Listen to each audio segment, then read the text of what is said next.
Hello my dear aspirant, स्वागत है आप सबका Murari Lal GS research centre पे, जहां हम प्रैक्टिस करेंगे आने वाले एसएससी सीएचएसएल एग्जाम के लिए। देख लेंगे दिए गए प्रीवियस ईयर क्वेश्चंस जो एसएससी सीएचएसएल एग्जाम में पूछे गए सवाल है। कोर ग्रामर इंग्लिश कॉन्सेप्ट्स को रिवाइज करेंगे। बने रहिए वीडियो के एंड तक। वीडियो अच्छा लगे तो वीडियो को लाइक करें। हमारा प्रयास ज़्यादा से ज़्यादा लोगों तक पहुंचाने के लिए इस वीडियो को शेयर करें। चैनल पे नए हैं तो चैनल को डेफिनेटली सब्सक्राइब करें। Let's begin our practice now. कि दिया गया जो सवाल है वो active and passive voice form के ऊपर बेस्ड है। तो चलिए हम लोग इंस्ट्रक्शन को पढ़ते हैं सबसे पहले, फिर क्वेश्चन को देखेंगे एंड देन सही ऑप्शन को चूज करेंगे। लेकिन लेकिन लेकिन लेकिन मैं आप सबसे कहना चाहती हूँ, हम लोग core English grammar associated to active and passive voice इसे भी रिवाइज करते हुए फिर आंसर को टिक करेंगे। Select the option that expresses the given sentence. So which one is the given sentence? Suresh stole my book. So this is the given sentence. अब इस given sentence को हमें क्या करनी है? पैसिव वॉइस पे बदल देनी है, ठीक है। तो पैसिव वॉइस पे जब हम लोग ट्रांसफॉर्म करेंगे तब हमको क्या आइडिया मिला? जो गिवन सेंटेंस है ये हमारा एक्टिव वॉइस फॉर्म पे दिया हुआ है। Clear? I hope this is absolutely clear. तो चलिए इस आंसर को करने से पहले एग्जाम्पल के साथ रिवाइज करते हैं दिए गए टाइप को। तो एस्पिरेंट्स आप देख सकते हैं इस एग्जाम्पल को। चलिए इस एग्जाम्पल के साथ समझते हैं कि कैसे हम लोग active voice to passive voice पे सेंटेंस को ट्रांसफॉर्म करेंगे। सेंटेंस को ट्रांसफॉर्म करने के साथ साथ हमें याद रखना है कि we can only change the structure, the form of the sentence. We cannot change the meaning of the sentence. Meaning मतलब हमें नहीं बदल देना है। मतलब would be same, ठीक है। मतलब हमेशा सेम रहेगी। हम सिर्फ स्ट्रक्चर और फॉर्म पे काम करेंगे as per verb and tense, ठीक है। तो चलिए, महेश did the work, ठीक है। मान लीजिए ये आपका सेंटेंस है, ठीक है। तो हमें सबसे पहले क्या करना है, किस टेंस पे दिया हुआ है इसे पता करना है। Did, do, did, done. So अपना V1, V2 and V3 clear. Did is the simple past form of do, ठीक है। सो डिड का टेंस क्या है? Simple past tense. क्लैरिटी मिल चुकी है। तो सिंपल पास्ट टेंस का जो पैसिव फॉर्म है इसे कैसे करना है ये देख लेते हैं। देखिए, एक्टिव वॉइस में जो भी ऑब्जेक्ट है, ठीक है, पैसिव वॉइस पे यही ऑब्जेक्ट बन जाती है subject. Clear? So the work, okay.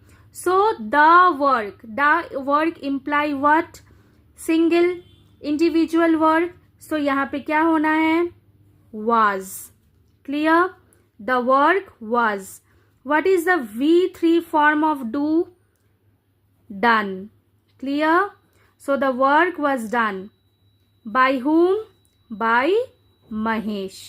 तो यहाँ से क्या क्लैरिटी मिलती है? महेश जो एक्टिव वॉइस फॉर्म पे सब्जेक्ट थी वही पैसिव फॉर्म में क्या बन जाती है? Object. Clear? This is absolutely clear. तो देखिए, जो पैसिव फॉर्म पे सब्जेक्ट बना इसके हिसाब से वाज नहीं तो वेयर अप्लाई होगा, फिर V3 अप्लाई होगा, फिर बाय एंड फिर ऑब्जेक्ट, ठीक है। Clear? I hope this is absolutely clear to all of you all. तो चलिए अब क्वेश्चन की तरफ बढ़ते हैं। Suresh stole my book.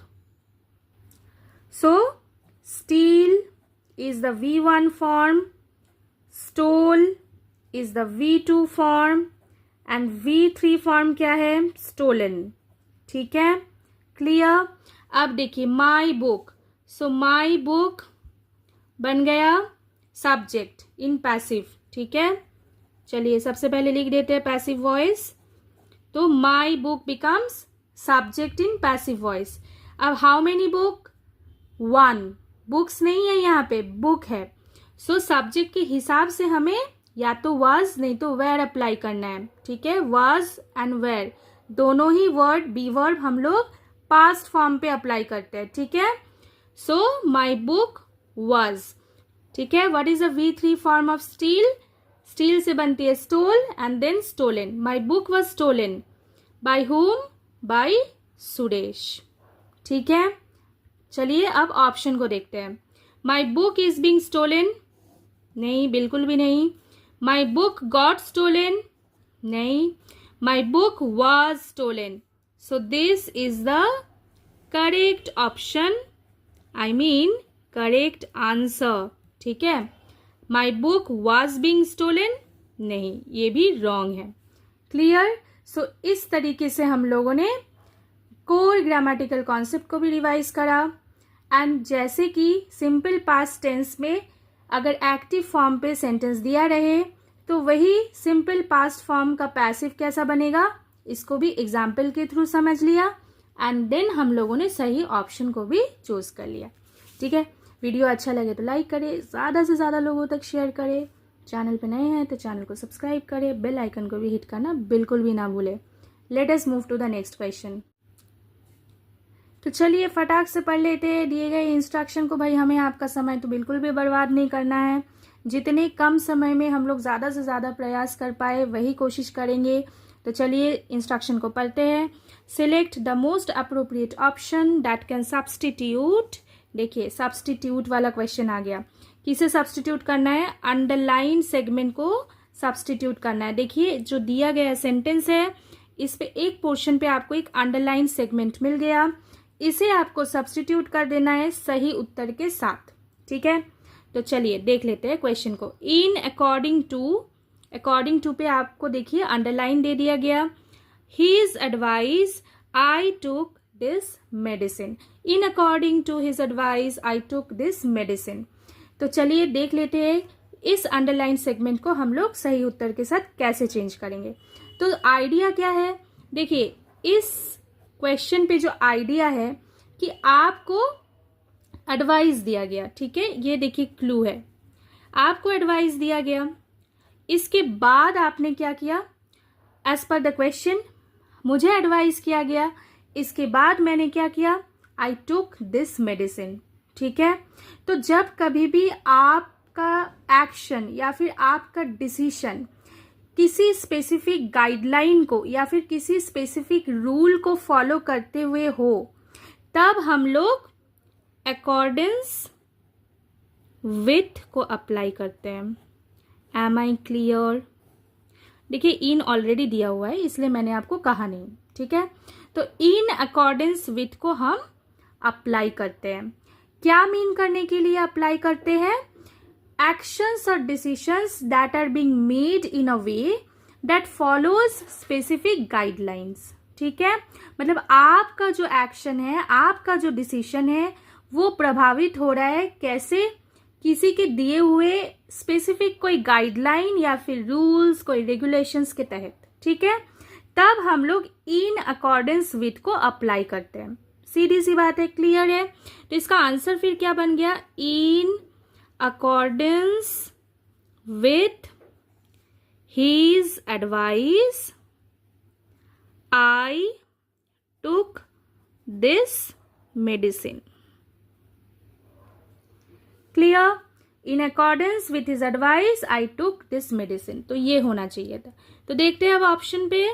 Accordance with, accordingly, accordance to, accord with. So these three options are wrong. Our correct option is accordance with. So this is the answer. Clear? I hope absolutely clear. और देखिए accordingly का तो मतलब आप लोग जानते ही है। accordingly का क्या मतलब है? जैसे बोलते हैं ना हम लोग for that reason या फिर so, hence, thus. तो इसके लिए हम लोग accordingly को अप्लाई करते हैं, ठीक है। तो यहाँ पे करेक्ट ऑप्शन फिर क्या बना? In accordance with. ओके चलिए नेक्स्ट क्वेश्चन को रीड करते हैं। लीजिए एस्पिरेंट्स, अब इस क्वेश्चन को आप गौर से देखिए। यहाँ पे सवाल तो आपको दिया गया है सब्स्टिट्यूट द अंडरलाइन वर्ड्स के ऊपर, ठीक है, लेकिन टॉपिक कौन सा है?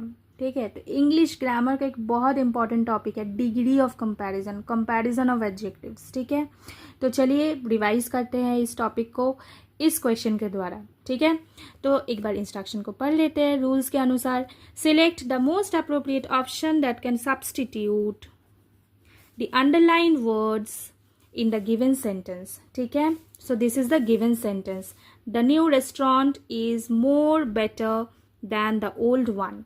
तो देखिए यहाँ पे कंपैरिजन हो रहा है न्यू रेस्टोरेंट के साथ ओल्ड वन के साथ। ठीक है, तो जब भी कंपैरिजन होता है, ठीक है, दोनों एंटिटी के साथ यहाँ पे कंपैरिजन हो रहा है, तो देखिए यहाँ पे एक वर्ड है बेटर। ठीक है, so better is the comparative word of the positive word good. ठीक है, सो गुड से बनती है बेटर, फिर सुपरलेटिव पे क्या बन जाती है, सुपरलेटिव पे यही बन जाती है बेस्ट। ठीक है, अच्छा आपको अब दूसरा वर्ड क्या नोट करना है, मोर। मोर वर्ड को भी हम लोग कंपैरेटिव के लिए ही यूज करते हैं, लेकिन कब, किसी मोनोसिलेबिक वर्ड के लिए नहीं अप्लाई करते हैं। जैसे हो गया देखिए ब्यूटीफुल। ठीक है, से एक ट्राइसिलेबिक वर्ड के लिए हम लोग मोर को अप्लाई करते हैं कंपैरेटिव में। ठीक है, लेकिन मोनोसिलेबिक वर्ड के लिए हम लोग मोर को अप्लाई नहीं करते हैं वर्ड के साथ। ठीक है, दिस इज ऑलरेडी कंप्लीट, इसके साथ और एक कंपैरेटिव वर्ड को देने की दरकार नहीं है, सो दिस इज रॉन्ग। ठीक है, तो यहाँ पे क्या अप्लाई होना चाहिए था, only better, the new restaurant is better than the old one. ठीक है, चलिए ऑप्शन को देखते हैं। देखिए द बेस्ट, मोस्ट बेटर, ये तो होगा ही नहीं, मच मोर बेटर, ये भी नहीं होगा, so this is the correct answer. Clear, this is the correct answer, better, the new restaurant is better than the old one. ठीक है, तो जैसे गुड से बन गई better and then superlative is best, वैसे अगर बैड दे दिया जाए आपको, सो बैड से बनती है worse and superlative version of worse is worst. Clear, superlative version of worse is worst. I hope this is absolutely clear to you all. Let us move to the next question. तो चलिए instruction को पढ़ के फिर question को पढ़ के इसका आंसर करते हैं। Select the most appropriate synonym. अब सिनोनिम मतलब सिमिलर वर्ड। ठीक है, आपको एक सिमिलर वर्ड पहचानना है from the given options. She was completely baffled by his strange behaviour. ठीक है, so what do you mean by the term baffle. अब बैफल्ड का क्या मतलब है, पजल्ड, पजल्ड हो जाना, एकदम कंफ्यूज स्टेट पे चले जाना। ठीक है, कंफ्यूज्ड, परप्लेक्स्ड। ठीक है, ये सारे वर्ड सिमिलर जाते हैं टू द वर्ड बैफल्ड। अब बैफल्ड देखिए ये तो पार्टिसिपल फॉर्म पे है। अब इसका देखिए 4 ऑप्शन दे दिया गया। कंफ्यूज्ड डायरेक्टली आपको ऑप्शन में मिल जा रहा है, तो भाई फिकर नॉट, इसी को आंसर बनाओ। ठीक है, यही सही आंसर है। लेकिन चलिए बाकी दिए गए 3 वर्ड्स को भी देख लेते हैं। अनफेज्ड का क्या मतलब है, अनफेज्ड का मतलब है अनडॉन्टेड। ठीक है, अब अनडॉन्टेड किसे कहते हैं, जैसे कि देखिए कि आपने सोचा नहीं होगा कि आपके साथ कुछ अनएक्सपेक्टेड चीज हो जाए, लेकिन हो गई है। लेकिन अनएक्सपेक्टेड चीज होने के बाद भी आप डरे नहीं है, आप वरीड नहीं फील कर रहे, आपको बुरा हुआ है, अनएक्सपेक्टेड हुआ है, लेकिन आप वरीड नहीं हो, तो इसे आपको कहते हैं अनफेज्ड। ठीक है, रिलीव्ड मतलब क्या, रिलीव्ड मतलब हो गया आपका ईज्ड हो गया। ठीक है, हेल्प्ड हो गया। ठीक है, एले हो गया, ALLAY, allay means what, to make something less severe. ठीक है, तो ये भी जाती है इसके साथ। एंगर्ड, एंगर्ड मतलब एनरेज्ड। ठीक है, एनरेज्ड। इन्फ्यूरिएटेड, देखिए मैं आपको इसीलिए यहाँ पे प्रैक्टिस कराती हूँ इस तरीके से, ताकि आप देखो तो आपको देखिए याद आ जाती है। Select the option that can be used as one word substitute for the given group of words. तो देखिए 1 वर्ड सब्सटीट्यूट है, आपको ग्रुप ऑफ वर्ड्स दे दिया गया। अब इसका एक वर्ड आपको फाइंड आउट करना है जो कि सही वर्ड है। ओके, शोइंग और having skill specially with hands, तो इसका जो 1 वर्ड है ये कौन सा है। देखिए आपको 4 ऑप्शन मिला है, dexterous, insomniac, meticulous and pertinent. Dexterous is the correct answer for this given group of words. अब इंसोम्नियाक किसे कहते हैं, आप याद रखिए, जिसे नींद नहीं आती है, person who can not sleep, उसे हम लोग इंसोम्नियक कहते हैं। मेटिक्यूलस, जब आप बहुत एक्यूरेसी के साथ कोई काम करते हैं, कोई वर्क करते हैं, मीन्स यू आर गिविंग और showing great attention to detail, तो इसे कहते हैं मेटिक्यूलस। आप याद रखिए कुछ की वर्ड्स मेटिक्यूलस के साथ, जैसे प्रिसाइज, क्लियर, ठीक है, giving attention to any detail, ठीक है। तो इसे हम लोग मेटिक्यूलस कहते हैं, मतलब थॉरो, बहुत थॉरो होके कोई काम करना, THOROUGH, थॉरो, ये थ्रू नहीं है, ये थॉरो है, ठीक है। देखिए THOROUGH, ठीक है, थॉरो, मेटिक्यूलस। अब ये तो स्लीप से रिलेटेड है, ये देखिए वर्ड से कितना आप वर्ड्स मेमोराइज करेंगे, पॉसिबल नहीं है, ठीक है। आप ऐसे सोच के देखिए कि एकदम नहीं कोई सो पाता है कभी भी, तो इंसोम्निया। मेटिक्यूलस, जब केयरफुली कोई काम कुछ किया जाता है, ठीक है, giving great attention to detail, precise way में, ठीक है, थॉरो वे में। और पर्टिनेंट का मतलब क्या है, देखो रेलेवेंट, ठीक है। तो आपको इसका कैसे दे दिया जा सकता है, जैसे relating directly to the subject being considered, ठीक है, या फिर anything that is applicable to a particular matter, तो पर्टिनेंट। Clear, absolutely clear. चलिए, let us read the next question and try to solve it. Select the most appropriate meaning of the given idiom. So this is the given idiom, 40 wings. 40 wings is associated to what? देखिए 4 option है, पढ़ देती हूँ option को। A small talk, a precarious situation, a short nap, an opportunity in hand. So ये सीधे तरीके से अपना सही ऑप्शन है, a short nap. तो आपको आइडिया क्या लगाना है, देखिए, a short sleep during day, ठीक है, अ ब्रीफ नैप, ठीक है, अ शॉर्ट नैप, ठीक है, या फिर you can say to take a short nap. Clear? So These are all associated to 40 wings, ठीक है। सो जैसे कि मैं अगर एग्जाम्पल दूँ, I usually take 40 winks during a break time in a day, ठीक है। तो एक एग्जाम्पल भी मैंने आपको बता दिया कि कैसे 40 विंग्स को हम लोग अप्लाई कर सकते हैं। मतलब जब पूरे दिन भर में आपको कभी भी समय मिले, आप छोटा सा एक नैप ले लो, थोड़ा थोड़ा मतलब थोड़ी ही देर तक आप सो जाओ, ठीक है ना, रेस्ट कर लो, तो इसे कहते हैं 40 wings. Clear? Idiomatic expression for a short nap. I hope aspirants video के एंड तक हम लोगों ने जितने भी क्वेश्चंस को प्रैक्टिस किया, इससे आप अच्छे से रिवाइज कर सके, डिफरेंट क्वेश्चन टाइप को समझ सके। तो अगर आपको ये लेसन अच्छा लगे तो लाइक करें, वीडियो को ज़्यादा से ज़्यादा लोगों तक पहुंचा दें। चैनल पर नए हैं तो Murari Lal GS research centre YouTube channel को डेफिनेटली सब्सक्राइब करें, बेल आइकन को हिट करना बिल्कुल भी ना भूलें। इस चैनल पे आपको डिफरेंट टॉपिक्स के ऊपर वीडियोस मिल जाएंगे, आप एज पर योर नीड्स इसे अप्लाई कर सकते हैं। तो चलिए, चैनल पे आगे तक बने रहने के लिए, नए नए वीडियोस ऑन टाइम पाने के लिए इस चैनल को डेफिनेटली सब्सक्राइब कर दीजिएगा। Stay fit, stay fine, take care, thank you.